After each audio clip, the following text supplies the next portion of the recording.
And we are back once again. I'm Max Scoville for IGN. Joining me, Patrick from Dreams. Hi there. And you've got a game that was revealed last E3 That's right. called The Assembly. Yeah. And this is a little bit. I love that this is a little bit safer for VR. This is a first-person experience, which is a little bit less hard to figure out than how the camera controls work. What is The Assembly? It's an adventure game. It's a mysterious adventure game. You play as two different characters. It's a little bit like if Google went rogue. It's a team of scientists and engineers who have an underground bunker, and you explore this. And they do experiments and things which are morally grey, the kind of things that they think will benefit mankind and will save maybe millions of lives, but maybe involve testing or things that aren't allowed or illegal. So you get to discover the storyline as you go through the game. So where are we right now? So this is the intro to the game. You're actually strapped, as you're playing as one of the characters, Madeline Stone, and you're strapped to a gurney, and you've actually just woken up, and you're being pushed in from the outside in the desert of Nevada into the bunker, and this is where most of the game happens. So it's a little bit like, it's a homage to Half-Life games and the Half-Life intros, you've seen that. Definitely really some nice Black Mesa going on there. Yeah, it's a really nice introduction for VR, because we think a lot of people, this may be their first VR game, and this is the first time that they've used a VR headset, and this is a nice level which allows you to look around and get used to 3D and get used to the fact that you're in VR without having to worry about movement. Now, the gurney is just kind of a starting off point. Yeah, absolutely.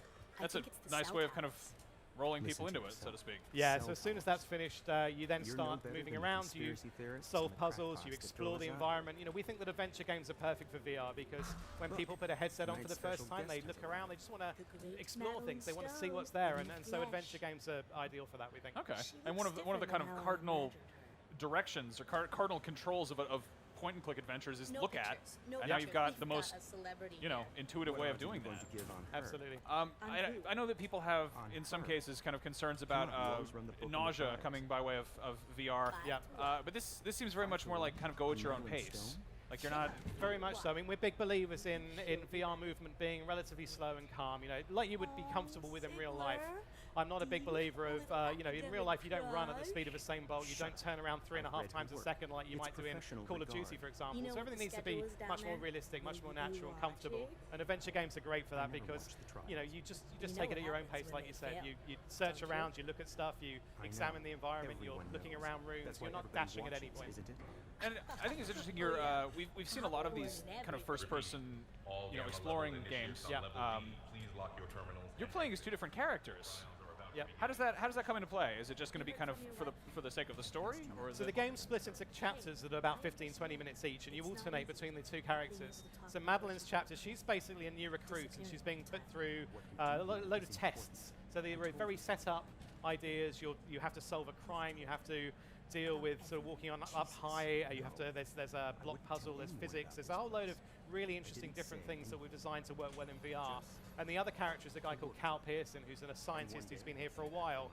And his levels are more exploration. They're finding out data. They're hacking into computers. They're taking photographs. So there's a nice combination between the two. A really nice different change in pacing as you switch the characters. What kind of interface are we going to have? I'm assuming it's a controller with sticks to move yourself around. Yeah, so we have it working with both controllers and also with the controls that come with the headset. So for the Oculus, we'll be supporting the Half Moon controllers, which look amazing.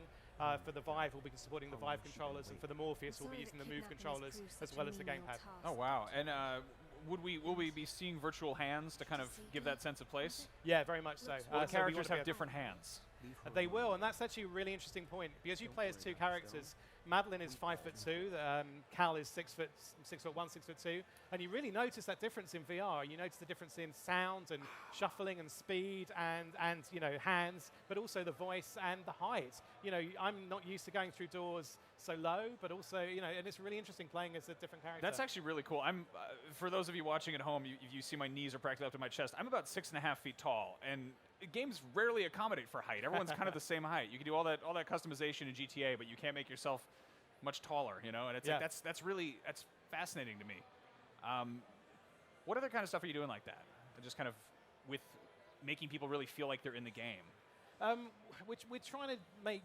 We spent a long time doing lots of prototyping and experimenting in VR and trying all sorts of crazy things out. You know, what happens if you wear glasses and you can see the edges of the frames of your glasses? What happens if you look into a microscope in VR and you see the viruses in 3D? So we did lots of experiments. Some of them worked really well. Some of them were truly horrible. And the ones that weren't well, we tried to put into the assembly. So you've got things like microscopes, as you can see here. Here, you actually look around, you've got viruses, you move in. You can actually move your head using positional tracking in there and examine things inside the microscope, which is a really interesting, fun thing to do. Does it do that thing where it's really hard to keep it in focus, like a science class microscope? It's a little bit easy at the moment, but maybe we need to make it a bit more real. Yeah, but it's totally it's lovely being inside the environment. What's this thing we're looking at there, that little critter? That's a virus, a dangerous virus, which is part of the story. So we've got a very dramatic story that goes through about what's going on here. And it's a real roller coaster of a story as you go from beginning to end.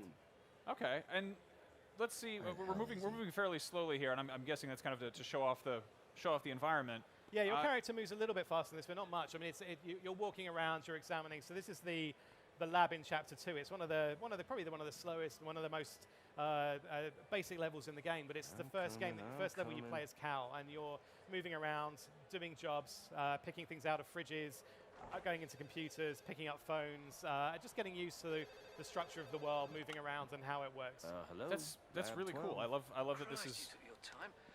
This is a thing, and also like I'm guessing this is going to be exploration and kind of piecing together a story. You're not going to pick up a gun at some point and start shooting stuff. No, we deliberately went for exploration. We think it's all about story, it's all about dialogue, lots of narrative, lots of voice acting, lots of characters you meet, and lots of looking into holes and opening cupboards and exploring and figuring stuff out. You know, we love adventure games, and we feel that VR is perfect for adventure games. It's a genre that I think will be really big in VR. Well, it's excellent. Now, obviously, we still don't have any publicly available VR headsets. Really. Like they're kind of just that's not a thing yet. What is your plan for getting people's heads in this? So we're aiming to be there at day one on all the headsets. So we have the game almost ready. We're close to finishing it off, so we'll be there as soon as the headsets launch. So we're just waiting on the hardware manufacturers to give that final date. We've now got launch windows, which is fantastic from our point of view, but we're just itching to get the headsets out there. Oh, that's really cool. Well, Patrick, thank you so much for taking the time to show us this. Is there anything else you want to point out in this demo? No, I think that's pretty much it. There's tons of variety. What we're most proud about is that every chapter is different. There's always something new. So we hope that players that play the game will never know what's happening. There's lots of moral choices as well. Okay. You see in here the sandwich in there. If you chuck the sandwich away, it's a stupid little thing, but the guy will have a go at you later for throwing his sandwich away, and there's a little storyline based on that. So there's lots of the decisions you make in the game affect what happens. And there's a lot of moral choices. Do the characters ever meet each other? Occasionally, yeah. So we've got a couple of bits where one character is setting up a trial for the other character, which is quite fun. So yeah, they do see each other at certain points. Right outside the bunker. Yeah, it looks incredible. I want to get in there and poke around. We've got like this is very very slow kind of rigid movement. And if you didn't tell me this is a VR game, I wouldn't really have any way of knowing it. Are we going to see more head movement, like head tracking? Yeah, I mean, it's quite hard to demonstrate in the video, but one of the things that people like doing the most when they play the game is actually leaning in. You see there's a Bunsen burner in there. You can actually turn that on and lean into the flame. That's quite weird, but just exploring underneath things and around things and looking into objects. That's the best thing about VR is that positional tracking, and when people actually play it, they do a lot of that. We probably need to put more of that into the next video we do, actually. Awesome. Well, that's looking really good, and again, thank you so much for taking the time to show us that. I have one more interview with Palmer Luckey, who is the inventor of the Oculus Rift. We'll take a quick break, and we'll be right back with that.